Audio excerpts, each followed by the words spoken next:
girl, hey. You've entered Baddie Behavior, where the breast cancer baddies come together with other survivors and thrivers to have candid conversations about life, sex, body changes, and relationships after breast cancer in a judgment-free space. All are welcome. Let's get started.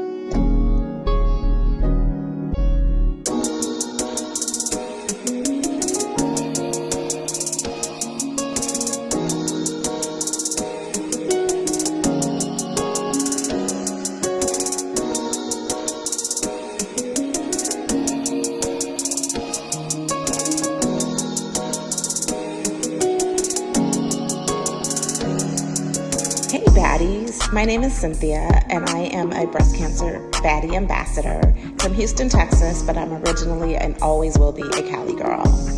I was diagnosed with stage 2 invasive ductal carcinoma in 2018, and I'm currently going through hormone therapy for the next few years. I am also a proud Bayesian woman and a member of Alpha Kappa Alpha Sorority Incorporated. Hey, Baddies. My name is April, and I am a proud ambassador for the Breast of Us, repping for our plus-size baddies. I live in Columbia, South Carolina, but I am from Brunswick, Georgia. I was diagnosed with stage 2 invasive ductal carcinoma at the age of 35 in 2016, triple negative, BRCA1 positive, and also later diagnosed with large B-cell lymphoma. I can't wait to start having conversations with you. Let's get into it.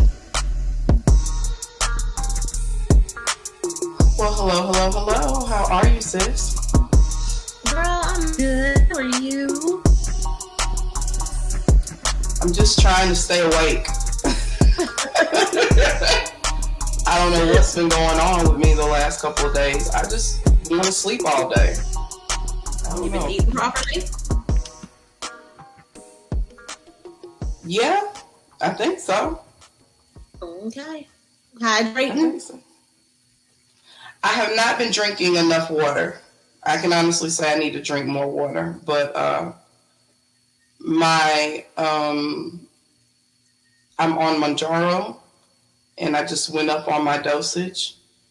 And for some reason, it feels like I don't want to eat, I don't want to drink. I'll think about food like, oh, that's a good idea. No. So I just started the generic, compounded version. Okay. And I took my second dose. Okay. How do you feel? Normal, thank God. Good. I was worried, but so far so good. And we'll see. Okay. Got my Zofran on deck just in case. Good. But I'm ready. Good. Do you notice any change in your appetite? Yeah, but my appetite had changed right before I started. So I'm back to barely eating anyway. That doesn't necessarily translate to weight loss for me anyhow. So we'll see. I don't know. Okay. All right. Well, we'll have to dive into that a little bit more. I guess we should let our listeners know what we're doing today. We are being on baddest behavior. And just recapping what we've been up to for the last year. It has been a whirlwind. Mm-hmm. I think for all of us personally and for the rest of us. Yeah, it definitely has. It's been a lot. It has. So last year we launched a podcast and we have been ripping and running ever since. Mm-hmm. But our very first episode of Baddie Behavior was at the top of 2022. And we talked about our expectations and hopes for the year. And it's time to recap. Recap! So, Cynthia, what is your goal or your resolution for 2022? I'm trying to get me a good routine going, some workout, get my little meditation, cook some dinner every now and again. I'm living on DoorDash. I just gotta. DoorDash is life. It is life. It's life and it's dollars. So, I'm trying to get my adult on just a little bit better. Mm-hmm. What about you? Miss April? April? Yeah. What's your New Year's resolution? Get some dick.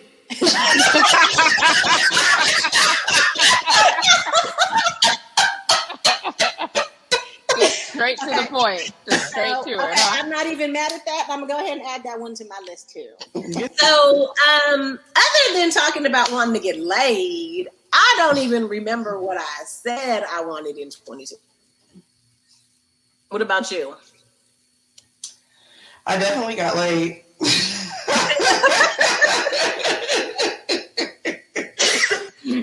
Some good, some bad.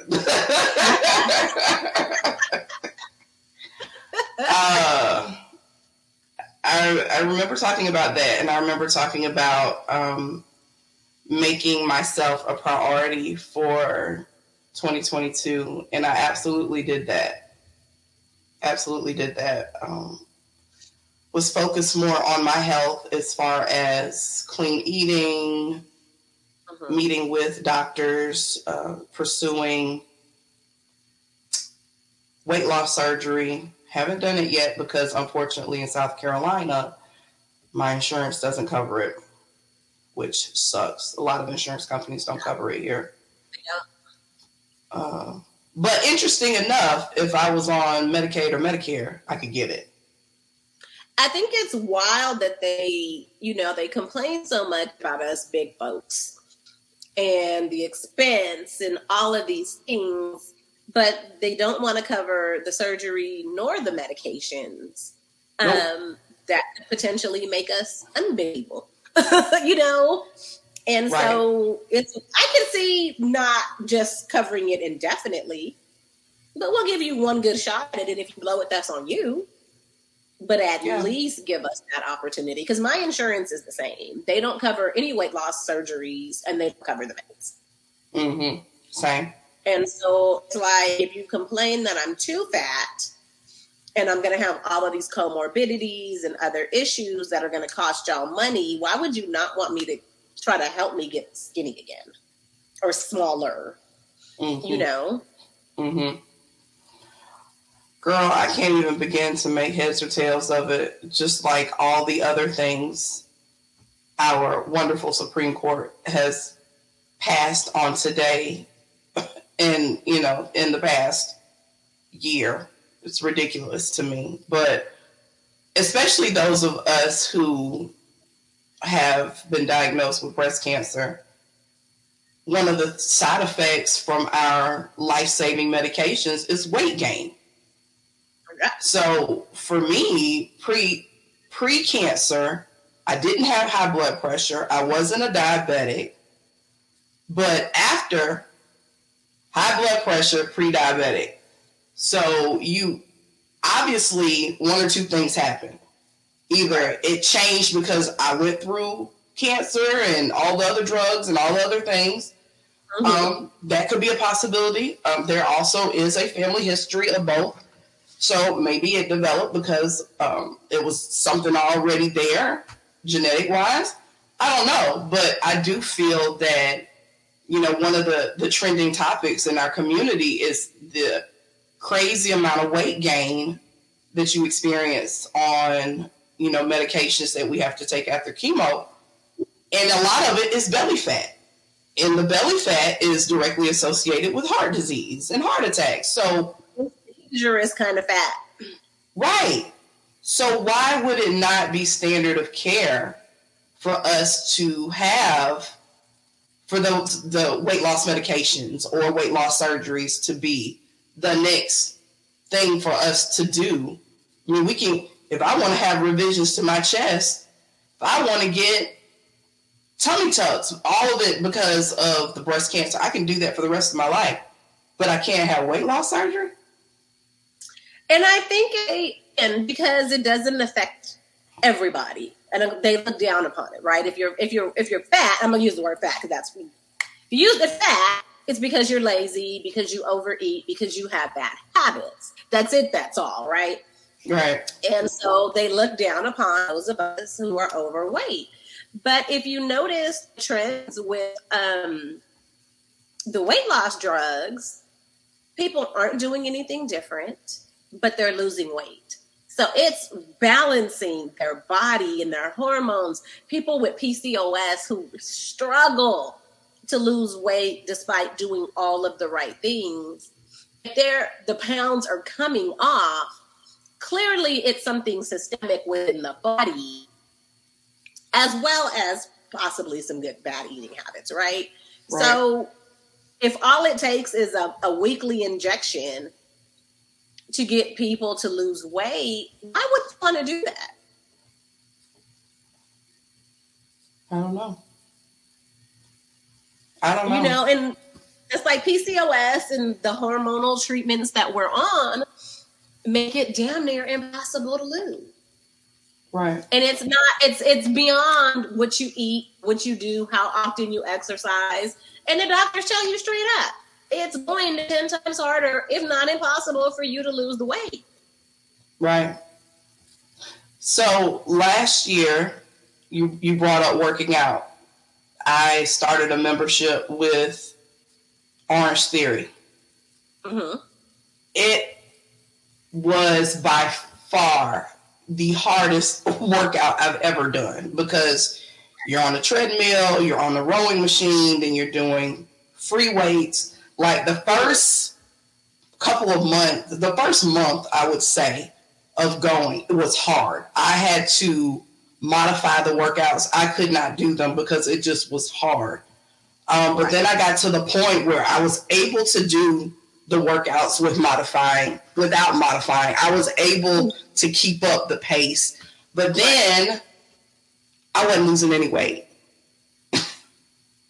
And I got so discouraged. And it is not cheap. It's not cheap to go there. I mean, it's a great workout, great environment, loved it. But it was not cheap. So I was dealing with the financial side of it.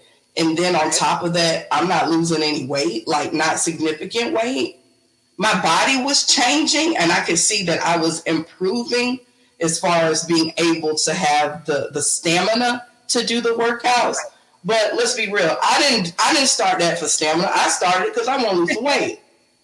So I was bummed out and then I was broke. So I said, F this. I'm not doing this anymore. I'm going to just walk Gigi and that's all it's going to be. I will say that I do miss going Orange Theory and I do want to go back. But it is definitely for that amount of money being spent, which I don't have a problem with. I definitely need to make sure that I have the time to go. And I've been working part-time jobs at group that I work at a children's home, and I was working at the children's home at that time too. So I need to put myself on a schedule so that I can go back, because the problem became I was working and wasn't able to get to the classes on time, or I'm getting to work late. So I got to make sure that I have the right balance for that. But so, and here's another thing too. BMI. There's been a lot of conversation about body mass index. Yep. Okay, so who exactly is the body mass index referring to? Because no two people are the same. So how in the world can you already know, one, it ain't based on us. No. And two, these people love coming behind us decades later saying the same shit we've been saying. Just like they trying to decide, maybe we should do mammograms earlier. Now that BMI may not be an accurate indicator of health. No shit, Sherlock. No shit. And I am believe it or not, I'm a little girl under here.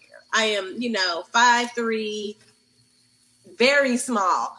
And what BMI says I'm supposed to be is non-existent. 109 pounds? Are you crazy? Never gonna happen. How? Never.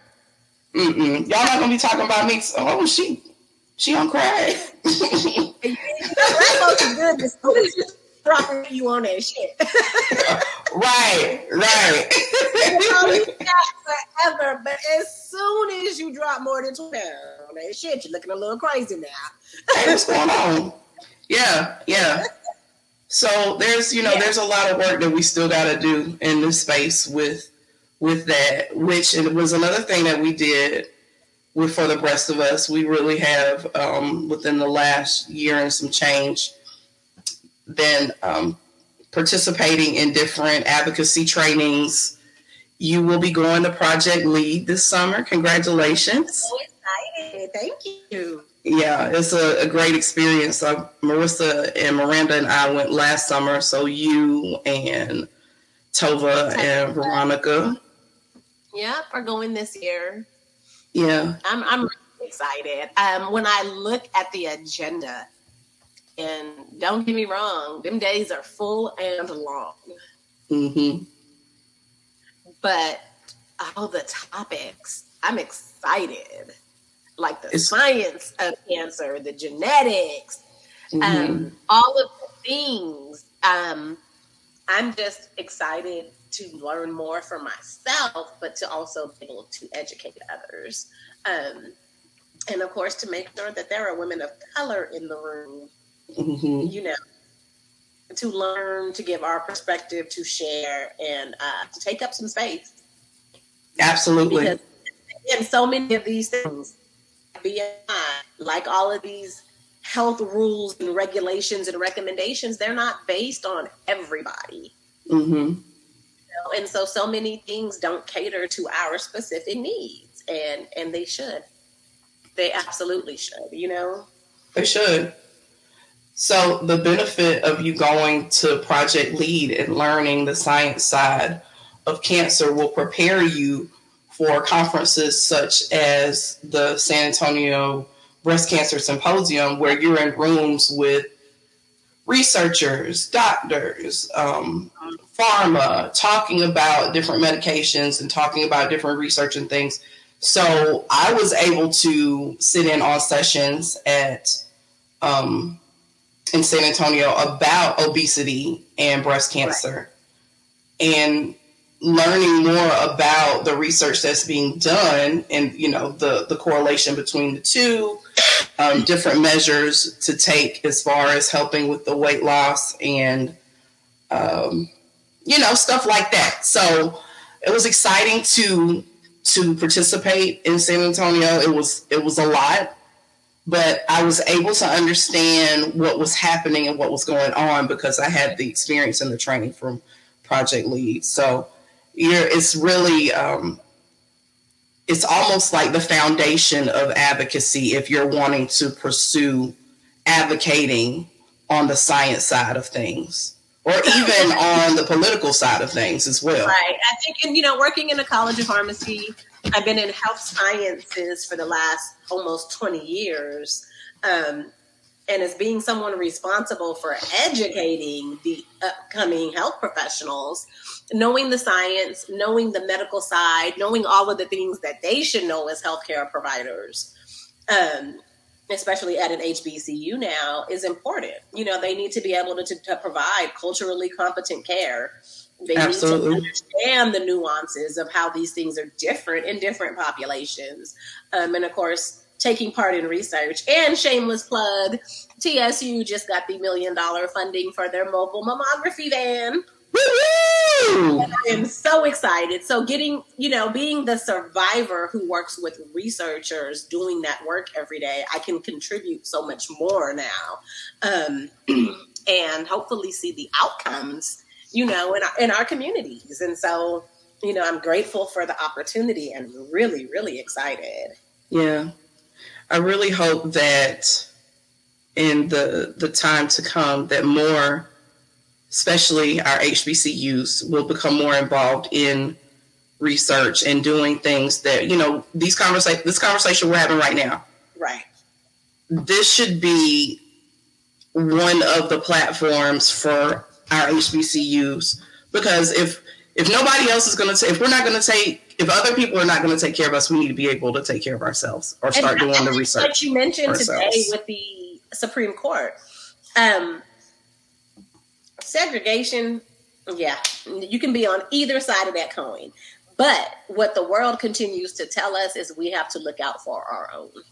Mm-hmm. And so with the dismantling of affirmative action, getting rid of critical race theory and DEI and all of the things, we are going to have to go back to our own community organizations and our HBCUs and MSIs and HSIs, minority serving institutions, Hispanic serving institutions, because those are the places where our voices are going to be heard, and our contributions invited. And so we're going to have to go back to that because, we're already not well represented in the larger communities.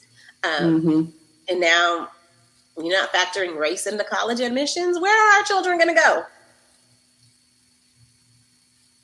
Modernized racism, sis. Not even racism. I'm sorry. Segregation is what I meant. This is what America is. Let's call a thing a thing, and so we're going to have to continue to create our own spaces, much like this one, because where else are we going to be invited to? Right. If we can't say race, we can't say diversity, we can't say inclusion anymore. And we can't be real and say, honestly, hey, clinical trials don't include people of color. The current cancer regimens were not studied in people of color because, that's critical race theory, that's blaming white people, whatever the conversations are, then we're going to have to come to these spaces, And so I'm grateful that it exists at least, but... the world is shifting yet again. Yeah, it is. One step forward, 3 steps back. I feel like it's a mile back. And of course, women's health as a whole. I know someone, and I'm not going to get too specific, who needed to figure out an abortion. And not easily available. And the things that we always say are going to happen, happened.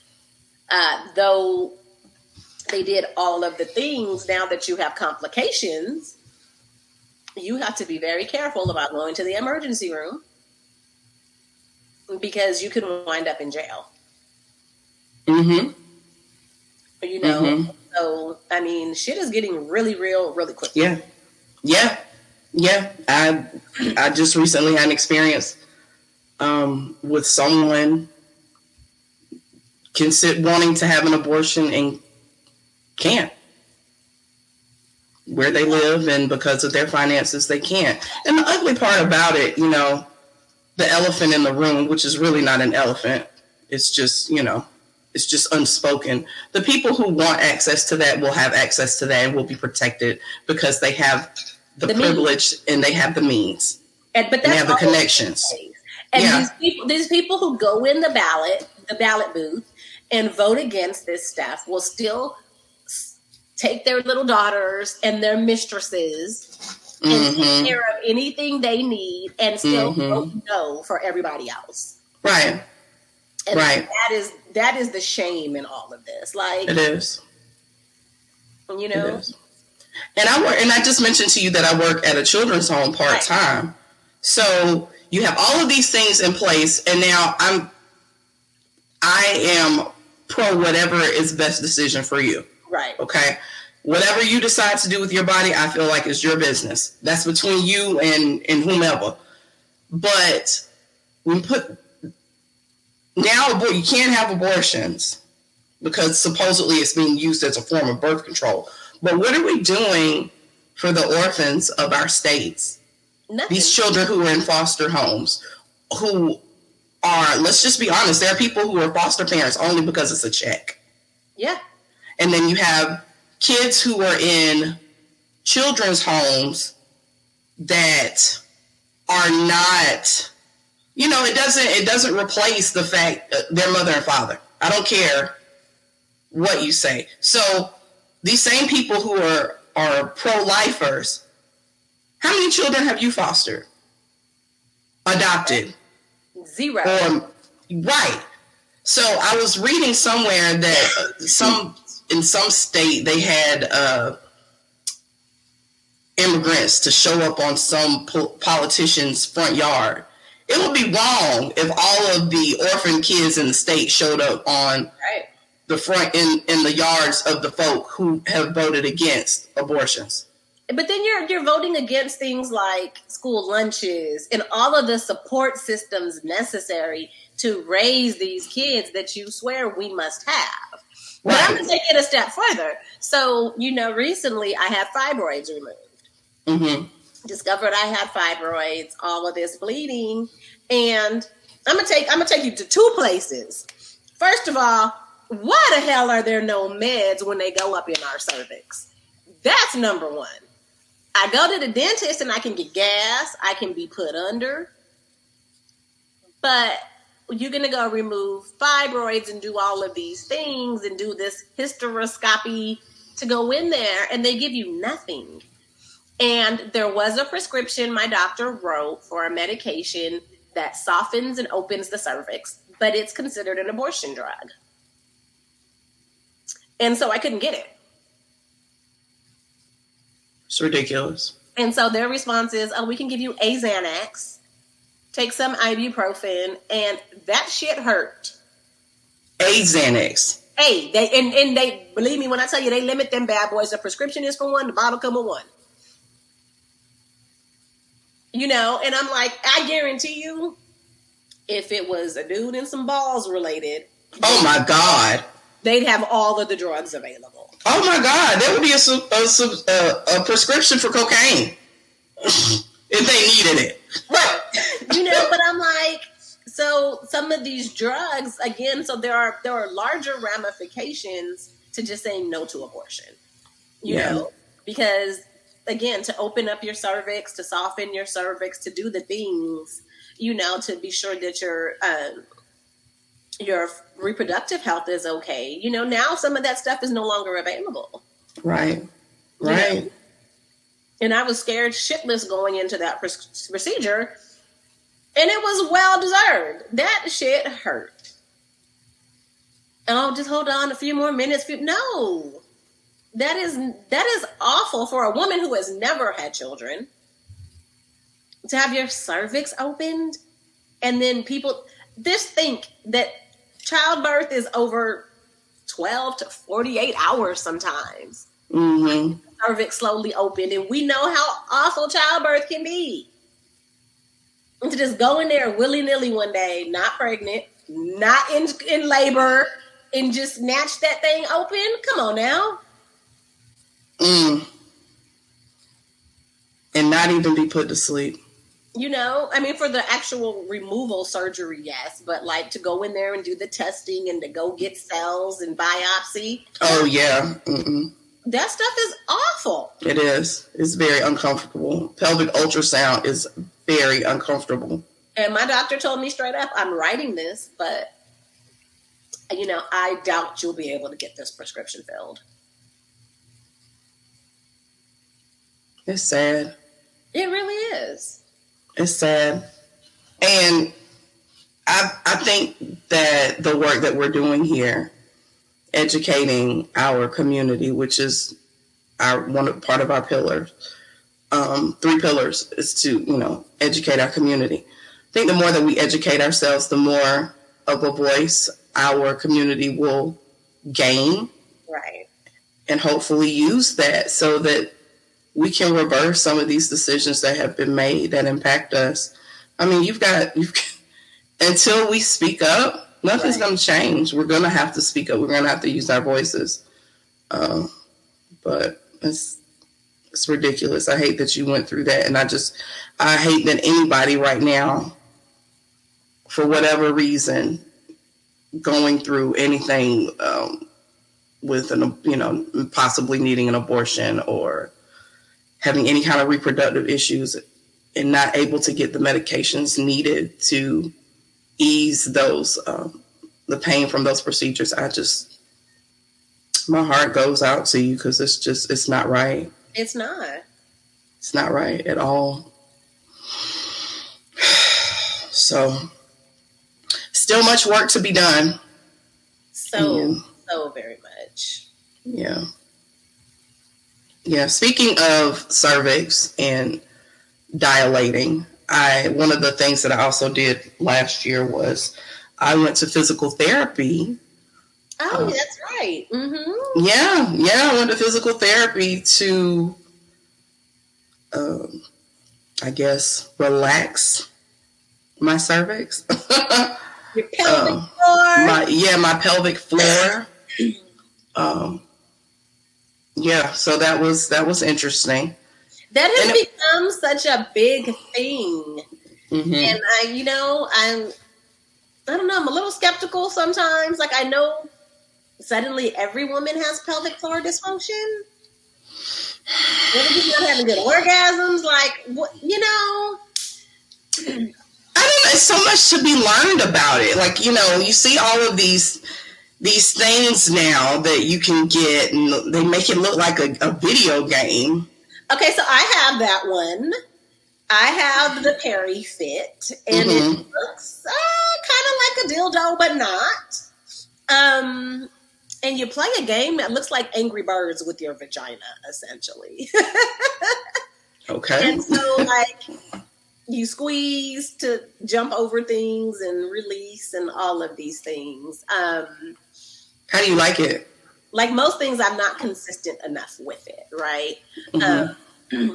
For me, what changed my sex life and my vajayjay was going off the hormone therapy. Because it was closing down, shutting up, drying out, all of that. But I did try some of that same stuff. I don't know that it helped, because I mean, if you're still taking all the drugs, that's going to keep just drying it out and destroying it. But there are a number of tools now. And like I said, there are a lot of pelvic floor therapists. I see seminars and women on Instagram all day telling you to release this and do that. And, it's a lot. It is a lot.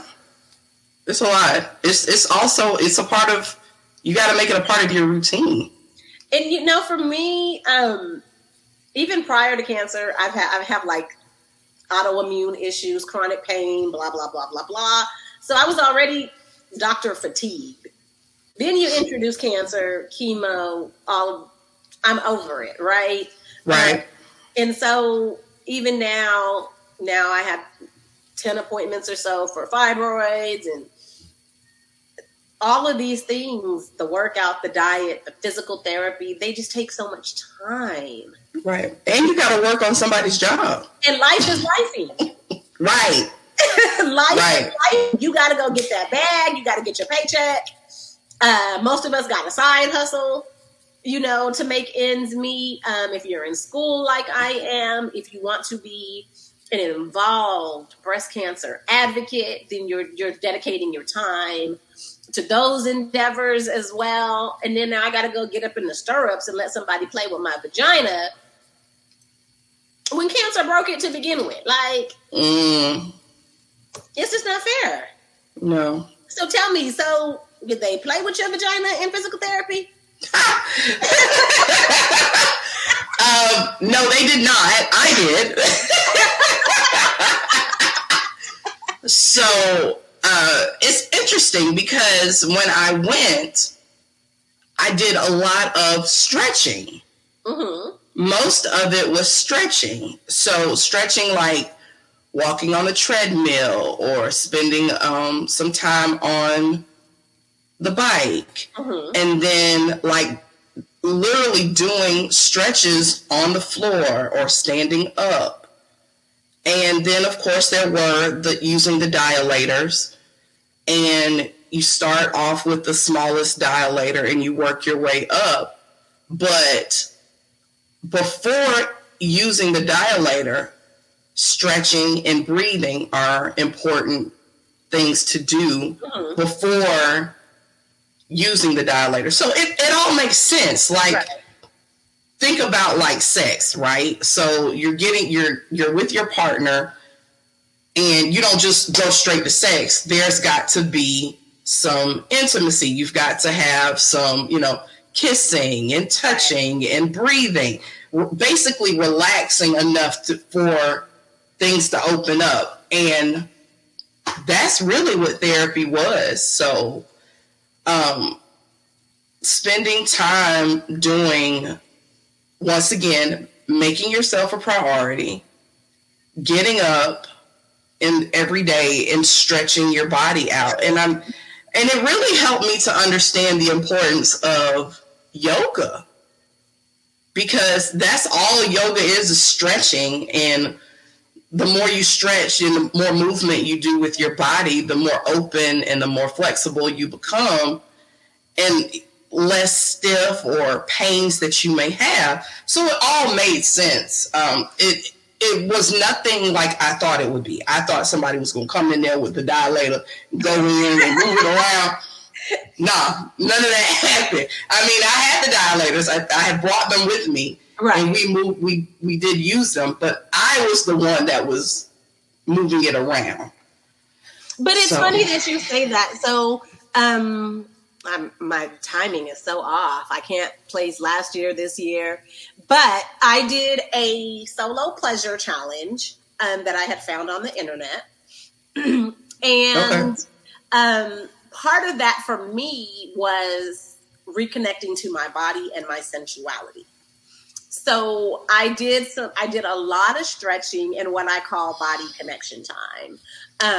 And so that was like sensual yoga, sensual movement, like getting in the position, like if I was riding somebody, and just connecting with my body, stretching myself again, because, if you ain't ride dick in a minute, your hips is going to pop and you're going to cut your Charlie horse. So I did that for some months. And I found it to be valuable, it just kind of upped my own self-confidence and the way I moved, the way I thought about my body, because, you go so long without sex, things are breaking down, it hurts, it's painful, you can't be aroused when you want to be. And so I felt like that really did help a lot.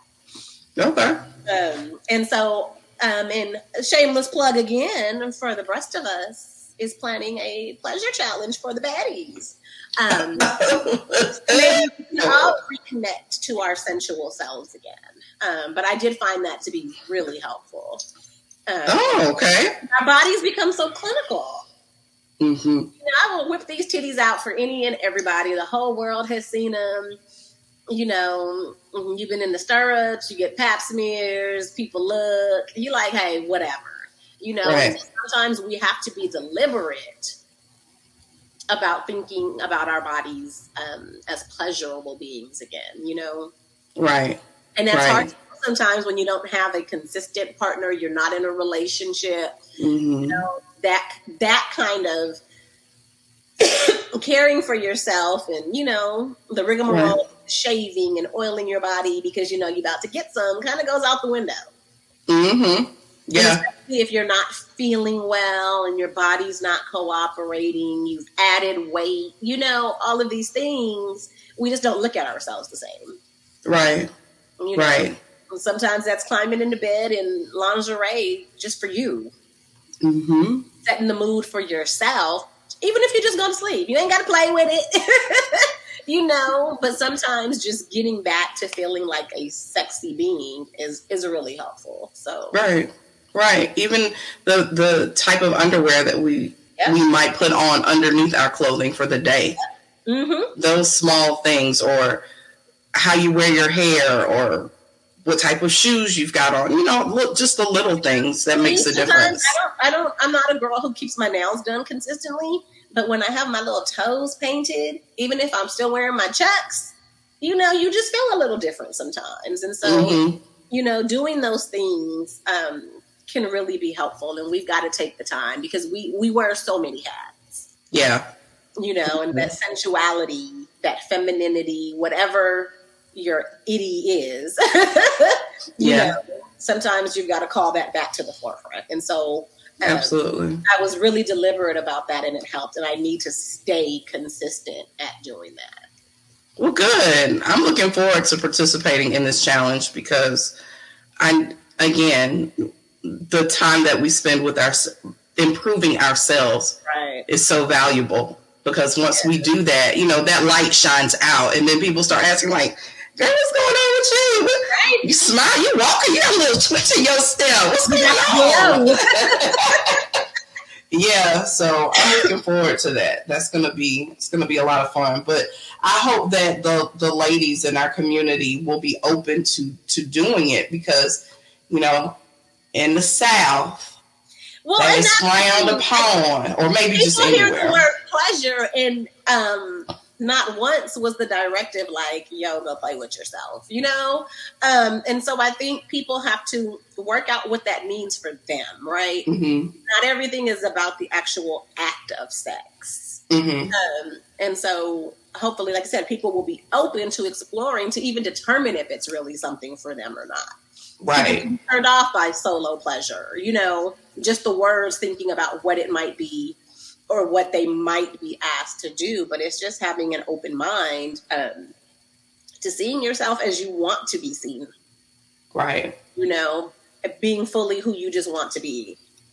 And I don't want to wait till I'm presented with a dick to determine if, am I feeling good enough about myself for this? Am I going to be gun shy? I want to be able to move fluidly through Cynthia at work, Cynthia at school, and Cynthia who's feeling herself a little bit, Right. And everything relates to each other. Like, so it's your sensuality starts with not you in the bedroom spread eagle. It starts with a conversation, an interaction with someone, how you look at them, or how your body language, or communicating with each other. Hi, Gigi. Gigi just decided to walk in. She's wanting some loving. Hello, girl. So yeah, even being open to that, like that's what brings it all out. Right. You just can't just go cold turkey in the bed like, okay, I'm sexy now. No. Right, exactly. And I can imagine, like, again, I'm no longer in a relationship, but I was at the start of my breast cancer journey. And it gets so pushed to the background, so I imagine, especially for baddies in relationships, it's hard to get back to that. So I got a little bit of tea. Ooh, do tell. So I have a new friend. Ooh. And I like who I am since meeting him. Well, good. I have not. Okay, so the sexual being that I would love to be has never really fully come out. Right. Let's say that. For a number of reasons. It's not in a Christian home, coming from a Southern, being raised in a Southern background, or whatever. It's frowned upon, one, to even talk about sex. Right. Okay? So for me to say vagina and penis and pussy and dick, all of that is hard for me. To just talk about it is difficult. Right. But in this new relationship, now this is not the only thing we talk about, but it is part of our conversation and part of me feeling, what's the word I want to use?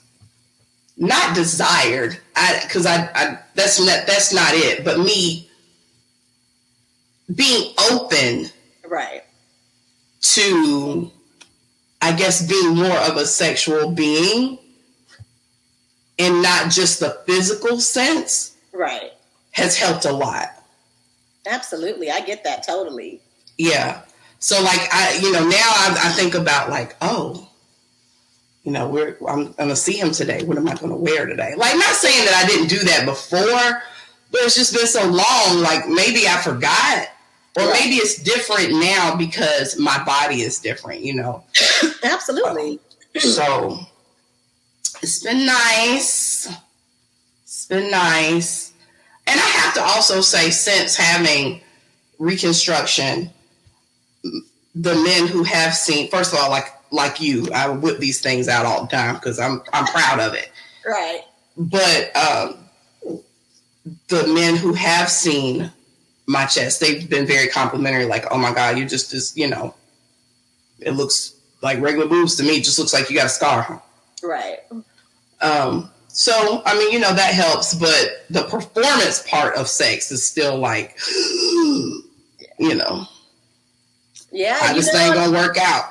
If you don't use it, you will indeed lose it. You will. You will. The man in the boat will go away. Not only that, but you lose that confidence, you lose your swag, you forget, and you clam up, and you're nervous about doing all of the things that used to come naturally. Mm-hmm. And I can imagine that for our partners, they don't know kind of how to approach, because we don't know how to approach it, and so that makes it awkward and drags out the time between experiences, and and then you lose some of that intimacy. And like you said, that part is so important. I love being loved, but I love being lusted. Like that sexy banter, that comfort, all of that leads up to doing it, Yeah. Yes. And so just having that, and I know I've not been in that space for so long. Girl, that's a good feeling. Isn't it? And let me tell you, so while we recapping, last year, top of 2022, I wanted to get laid. And boy, did I get laid, y'all. And since this is baddie behavior and we know holds barred, I started bleeding after sex.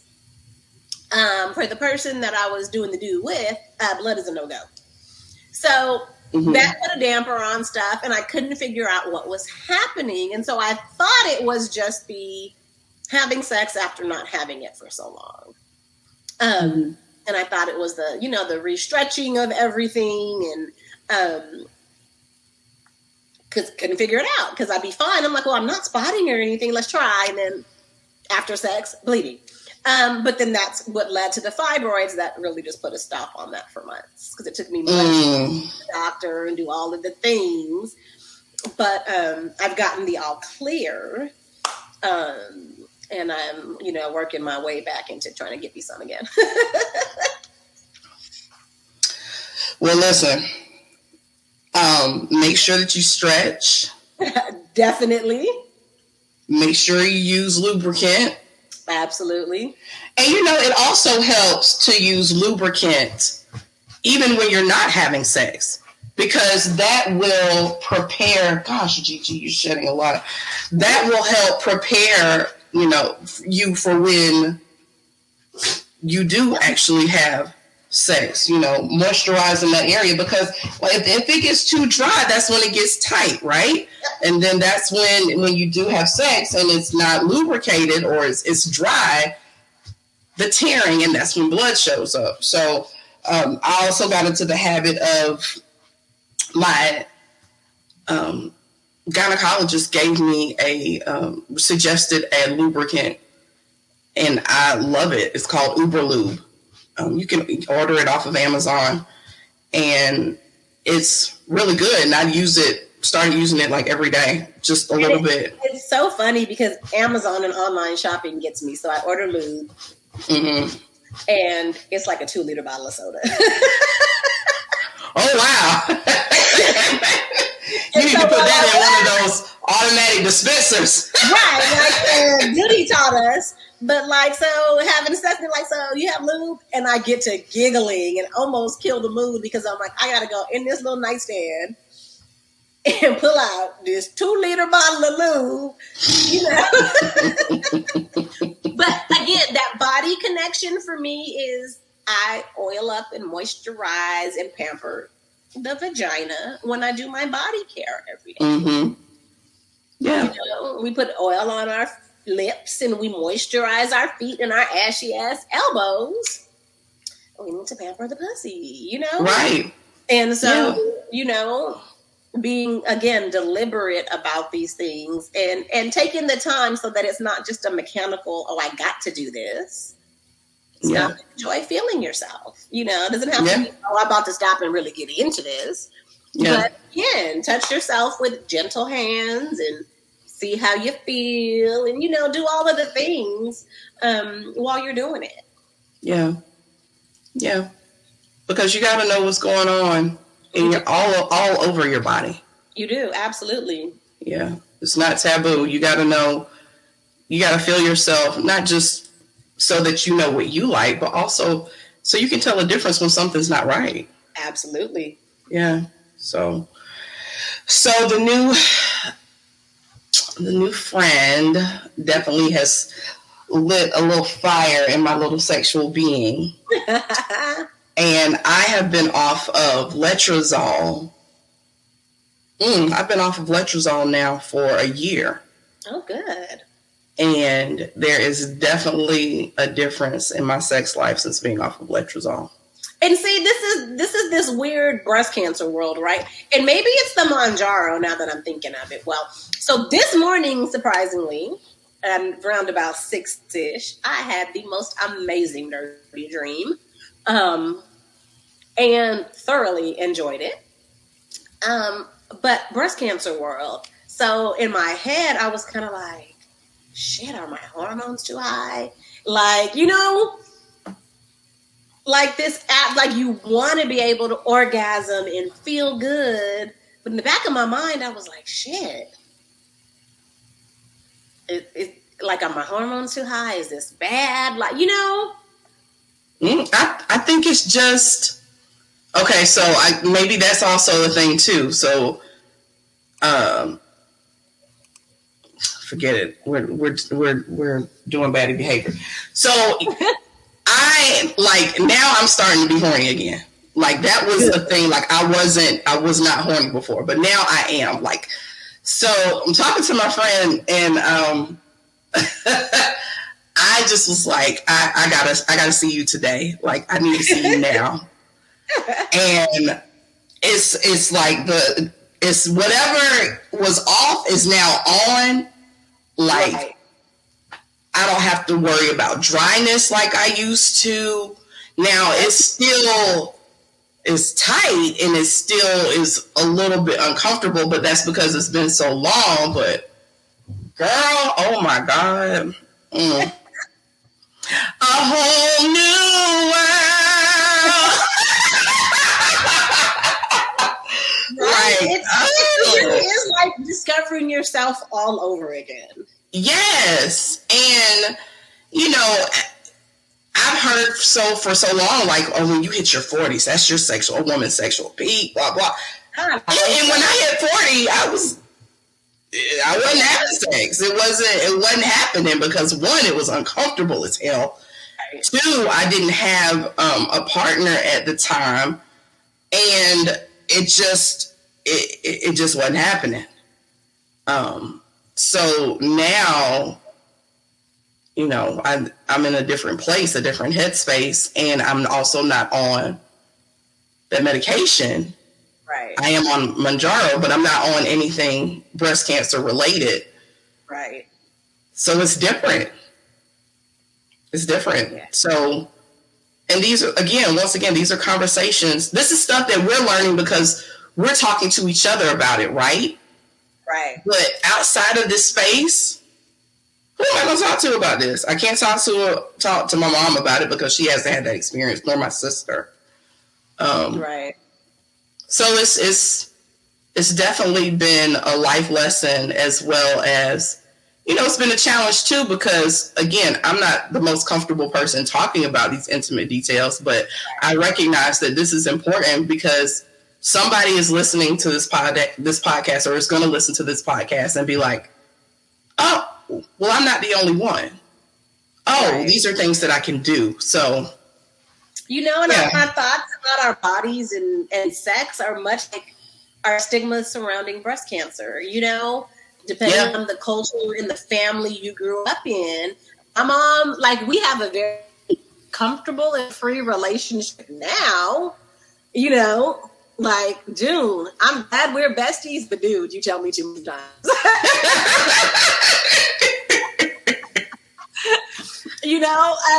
But growing up, and I always said if I had kids, and of course breast cancer and no kids, but that I wanted my daughters and my nieces to be active participants in sex in a way that I wasn't.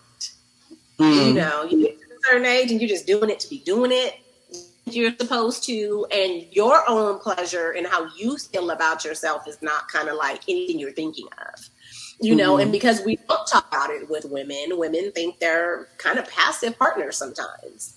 Yeah. It's something that they do for their partner, for their lover, for their man, whatever, And so this body connection and being a sensual being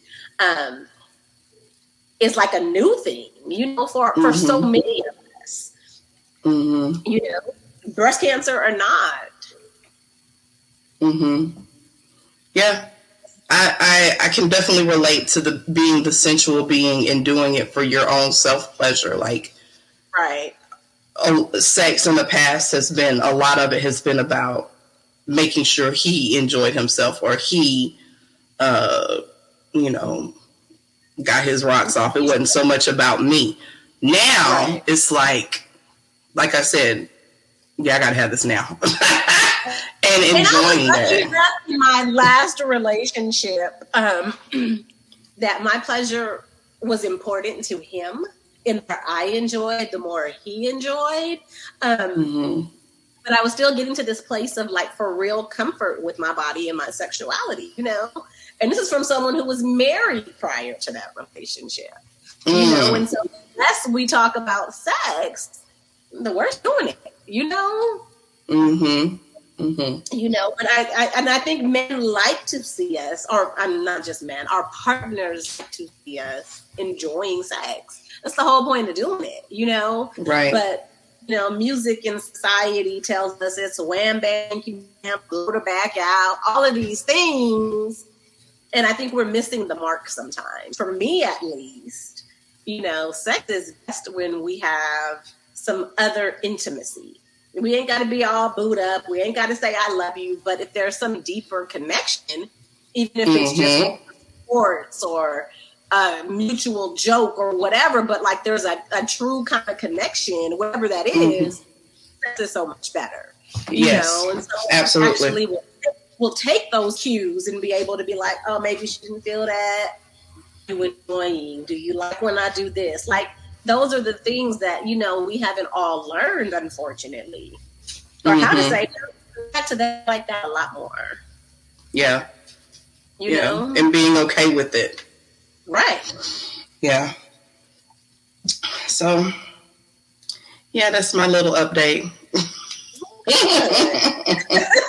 So we'll see how this goes. We'll see if we have a new Baddie gent on deck. We see more Baddie bows in the fold. Yeah, we'll see. We'll see what happens. But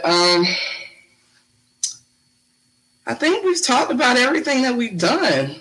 Did we miss anything? We didn't talk about the gala, though. Let's quickly yes. our upcoming gala. So I'm so confused on timing. 2022, we had our inaugural For the Breast of Us celebration, and it was a sneaker ball, and it was magical. It was absolutely amazing. It was so much work. I mean, behind the scenes, what we are all doing at the rest of us would blow your mind. Yeah. There's so much work, so much time, so much planning, that it even exceeded my wildest expectations. Doyen, our event planner, Oh, I mean, I was breathless when I walked in and saw how she transformed that space. Yeah, she is truly a gifted soul in Absolutely what she does. And the before and after of that venue, oh my gosh, it was. But even just carrying our theme and our vision and our dreams out, no matter the space, like it was just so on point.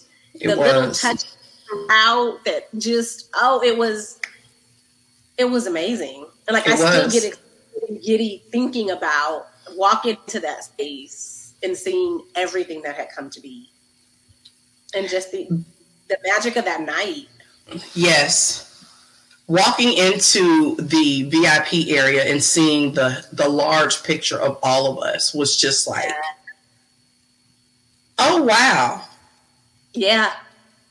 Wow. It was pausing because in that moment when I saw that, it was like a flashback of the beginning of my journey with cancer to that moment, you know, encompassing, you know, the relationships that have been built. Ebony, who was the one who got me into this space of advocating for others. Right. And just, it was a full circle moment. And then walking into the room with our, you know, our tributes to the women who have come before us and who have passed on in our legacy room. Yeah. I was the one who was typing up all that stuff and had the pictures, but still to walk in the room and see it like come to life. It was just, I was in awe. I was totally in awe. And the excitement, like we were knee deep in the planning and we were but for the baddies who hadn't been in all of the conversations and kind of seen the planning and the ideas, I mean, and the mouths just dropped and the tears were flowing. Like, we're walking in kind of hand in hand with each other and we're just oohing and awing. It was like a night I will never forget. Yeah. It was absolutely splendid. Like the feelings, the excitement in that room, it was just the culmination of all of the good things I feel about y'all. Like it was just, it was a warm hug. It really was. A warm, tight hug all night. I think about it and I'm still like, we did that shit. Yeah, we did that. We did that. If you haven't seen about our gala, check our timeline for video stories, and we're getting ready to do it again.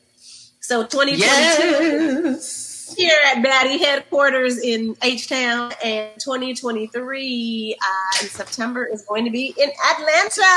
ATL. I'm so excited. We're going to be in my beautiful peach state. And I cannot wait to do it again. And I'm even more excited because now I know we can do it.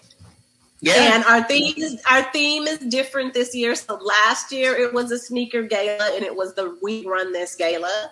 And then we're still working out all of the details, but that's getting ready to be announced. And I can't see what Dorian does with this theme. Oh my God. It's going to be amazing.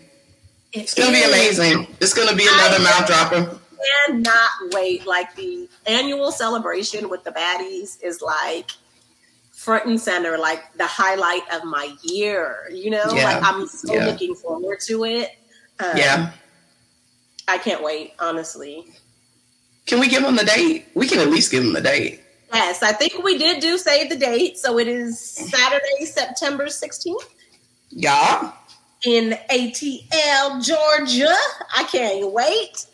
And I cannot wait for y'all to see the theme and the imagery that we are developing. And it's going to be awesome. The whole campaign, like, you know, we Run This. And so everybody had this video their video montages and the social media talking about how we run our worlds, because we do life and we do cancer, right? Mm-hmm. So everything we do still is about advocating, educating, and building community. And so this is no different. And so it's going to be so fly, and you're going to want to be in that room. Absolutely. September 16th. Make sure you're there in Atlanta. Yes. Please come out and join us. Meet the baddies in person if you haven't already. Yeah. And then when we're done crying, being excited, advocating, educating, honoring those who do the work in our community, then we get our party on. Oh, now listen, that dance floor was hot in Houston, okay? It was hot.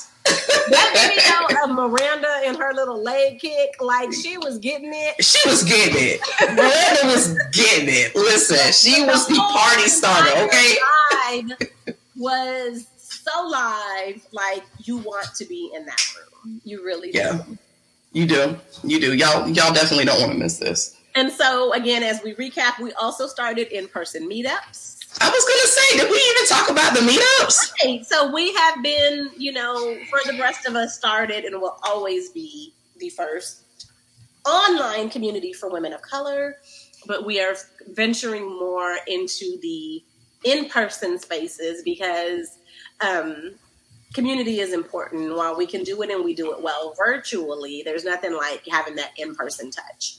Yeah. Well, we've been lucky enough to be able to do some in-person meetups. Our last one was a paint and sip, sponsored by Eli Lilly. And so we generally have them in locations across the nation where our baddies are located. And so it'll be like Houston, LA, Atlanta, South Carolina, New York, and we do it all, on the same day. And we get to meet other baddies locally and love on them and advocate and educate with them in person. And so it's been really, really amazing. It has. It has. We're looking forward to that. Which reminds me, so we do our little outreach before the gala, and I'm in the planning stages of another one at TSU for October. Whoop, whoop. Really? Yeah, so we're doing it all again. Okay. With the breast cancer grant, we have the Rose in Houston bringing out their mammography mobile unit. So getting the whole planning of that ready again, too. So the in-person stuff has really been, it's been fun, and it's a stretching thing for me. I'm not the most social in meeting people face-to-face and going out and introducing myself. Is an area of development for me. So, I'm grateful for the opportunities, but. That's wonderful. Yeah. And that just, for a second, that took me to our first retreat. And you sitting in the corner and me saying, come on over here, girl. And now with you saying, I'm not the most social, like, oh, you're not, are you? No, so that's no longer our relationship. I was so nervous. I mean, I had to promise so many people I was going to get on that plane and actually go. Really? Yes, because I'm like, I get hyped in the moment and I'll sign up for something and be like, yo, I'm not doing that. What the hell is I thinking? Well, I'm glad that you did. I'm glad that you did because look. Yes, that it would turn into all of this. Yes, and Baddie headquarters in Houston. Baddie headquarters in my place. The relationship. So if you're ever feeling like, do I want to go to something? Please do. And it's not even just the official baddies. It's all of the baddies. I have met so many amazing people here in Houston that Houston is humongous. I wouldn't have met otherwise. And I got my girls now, and we're doing all of the things. And and we get to enjoy each other and not always have to talk about cancer either, have fun. And that group chat is serious, y'all. That group chat, we stay serious. Yeah. Serious. Being able to hop on a plane and know you got somebody to go see and someone who gets second to none. So whether you're connected to us virtually or in person, please find your baddie buddies. Yeah. Find your tribe. Find your people. Tribe. Yeah. Well, I think, have we covered everything, sis?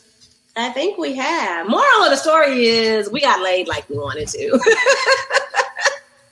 Yeah. And we're still working on, getting it consistently and doing all that. Make sure it stays good, Yeah. So drink your water, use your lube, stretch. Eat your little pineapples, do all of the things, Yeah. But, stretching is important. I've lost so much flexibility. And stretching, I got a Pilates bar. So, stretching is my thing. Yeah. My goal is to get my ankles behind my head. That's Oh. solely for me, but I want to show it to people eventually, But flexibility is my goal. I may not make all the way. May not get my skin back to what it was, but your girl is going to get her ankles behind her head. That's my goal. I would love to get on a pole. Yeah, I don't know if I got the upper body strength for that, but I would love that too. It's just, I don't know. It's just something about being able to, I don't know, you just a badass woman if you can, or person, if you can climb that pole and just so gracefully spin down it. Like, you know how much control you have to have and strength, inner strength to be able to hold yourself like that. Like, those are, shout out to the strippers, because they got some, or the pole dancers, they have some incredible talent and strength. Athleticism. That's not. Yeah. And it's not about being skinny. Right. Because I've seen some thick women hold it down on the pole. I'm like, well, if she can do it, I know I can too. Yep. I literally think I'm looking at my ceiling. My ceilings might be a little too high. Too high. Pole, but yeah. I mean, I'm good for the other thing I want to do is buy sex furniture. Funny, in the group chat, you said that Airbnb. Yeah. Sex den, but they have wedges and pillows. So if you're in the middle and you're still in where you're not comfortable or your body hurts, there are tools to help you accentuate whatever you need, and I'm not scared to use them. Just don't be ashamed of needing lube. Give me one more pillow and help me prop up over here, because we gonna get this. Right. So if that's what I was gonna say. So we stack the pillows up in the bed, right? Yeah. Why not just buy the wedge? Yeah, they got wedges and stuff that's made. Yeah. And I swore they have a little squatty potty kind of thing. Yeah. Buy it, dude. Yes. I'm gonna buy that. It looks like a little, kind of like an open stool or whatever, right? Yeah, I've seen that. Yeah, exactly. So there are tools, there are accessories to help you. Oh, I just bought some mints. You bought those? The Flint mints, they are for dry mouth. They help make your mouth get all wet. Yeah. And purely for the purpose of sucking dick. You like them? Some dry mouth. But the person I would like to do it to loves a good sloppy BJ, and I'm down. So, again, there are accessories and additives in all of the things. Yeah. Help you do things you want to do. And so, I'm pushing, this year is 45. God, that sounds old. You're not. But I want to have the best sex. And I always said I want to be Blanche Devereaux in my old age. I want to be turning out your grandfathers in the nursing home, all of that. And so I may be on the late boat, but I'm determined to live my best sex life. Come on, girl. Even if I'm having it. So I'm with you. There are tools, there are accessories. Drop us in, I will share. Yeah. But yes, I bought those mints. Does it have a funny aftertaste? No. Okay, so I'm gonna have to order some too. Absolutely. It keeps popping up in my on my feed. You know, I'm a consumer of all things. So I was like, should I buy it? And then that other thing, that lube that makes it like gushy or whatever. Have you seen that too? I've seen a bunch of those. I'm like, I don't know, but you know, of course, I do use my Slippery Elm, which is a supplement that's in a lot of these things. I was going to say it's in most of them. Yeah, if you're doing any kind of supplement that's supposed to make you wet, it's Slippery Elm. Helps just the juices going, all places, including down there. So I do use that. So yeah, there are things. So don't be afraid to hit the Googles. And for me, I like not having to search in my feed, being helpful. So along with the fuckery in the memes, you know, I've got my sexologists and my people so that these things just kind of come. And I'm kind of seeing things that I think might interest me. So, you know, click search, follow a few people, and you'll be amazed. And I actually have a page where they do, it's a big girl, and she does different sex positions. Yeah. Is it good? So, I mean, it's not good. No, it's another one. I follow Goody. I follow the girl on, I feel bad that I did the sex challenge with. I should name drop her. But and if you click a few and then follow some of the people that they follow, you know, you'll just happen to see stuff in your timeline that you don't even know you're looking for, right? And so that just kind of, you know, you never know what you don't know you need. So she's on IG. You have to share her info with me on IG. I do. I need to find it. I will put it in the show notes. Okay. Matter of fact, hold on. Can I find it? Can I find it? And I have a text thread with her. She's amazing because she like texts and everything. So she is Womb Care Woman, WOMXN. Okay. And her, she's really dope. And there are a lot of different workshops. If you find someone that, you know, like their style, their IG feed, what they're talking about resonates with you, you know, you can even do one-on-one sessions. They help you create a plan, you know, that fits you and your needs. None of this is one size fits all. So, you know, find whatever works for you. But please, if you're feeling like you need some assistance in this area, it's out there. It really is. You don't have to suffer in silence. Okay. Care.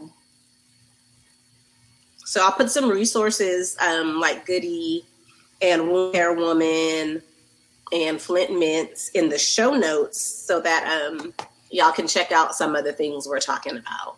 And my Airy Fit, so you can play Angry Birds with your vagina. All right. Well, it has been a great conversation. Yes, it has. I'm so glad you were feeling yourself and got you a little boo thing, and I love it. You made my shoulder move.